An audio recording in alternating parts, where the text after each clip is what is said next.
नारियल बिना अधूरी है पूजा।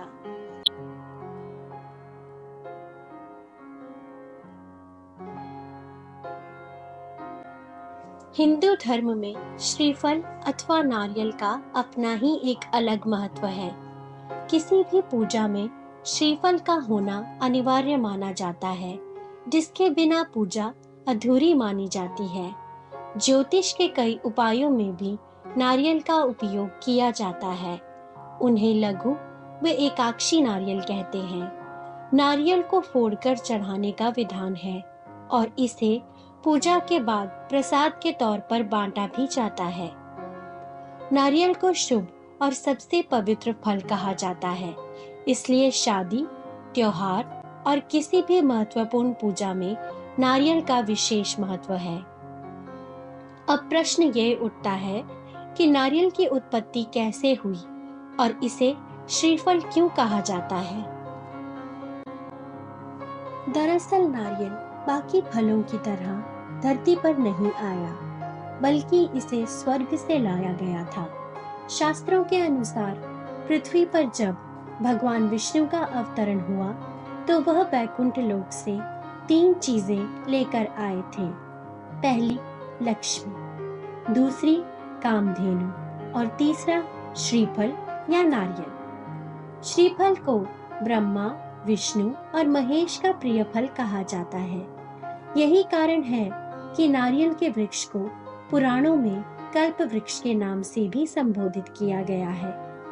इस वृक्ष पर तीनों देव ब्रह्मा, विष्णु और महेश वास करते हैं। नारियल में उनके वास का प्रमाण भी दिखाई देता है, क्योंकि फल में 3 बीज रूपी संकेत दिखाई देते हैं।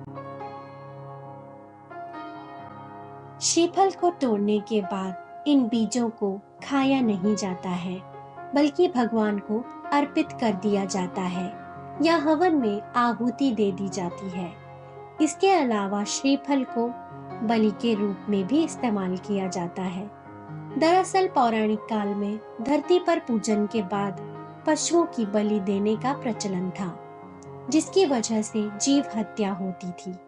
इस जीव हत्या को रोकने के लिए भगवान विष्णु धरती पर श्रीफल लेकर प्रकट हुए, ताकि किसी मानव पर जीव हत्या का पाप ना लगे और उसकी पूजा भी अधूरी ना रहे। तब से नारियल की बलि देने का प्रचलन शुरू हुआ।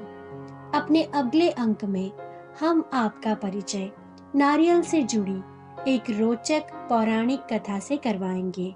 आपसे प्रार्थना है कि हमारे साथ यूं ही बने रहें। हमारा ये प्रयास आपको कैसा लगा, हमें कमेंट्स में ज़रूर बताएं। आपका प्रोत्साहन हमें एक नई ऊर्जा प्रदान करता है। कृपया लाइक, शेयर और सब्सक्राइब अवश्य करें। आप हमसे प्रश्न भी पूछ सकते हैं। हमारा ईमेल आईडी है astrochatcoin@gmail.com। आपका दिन मंगलमय हो। धन्यवाद।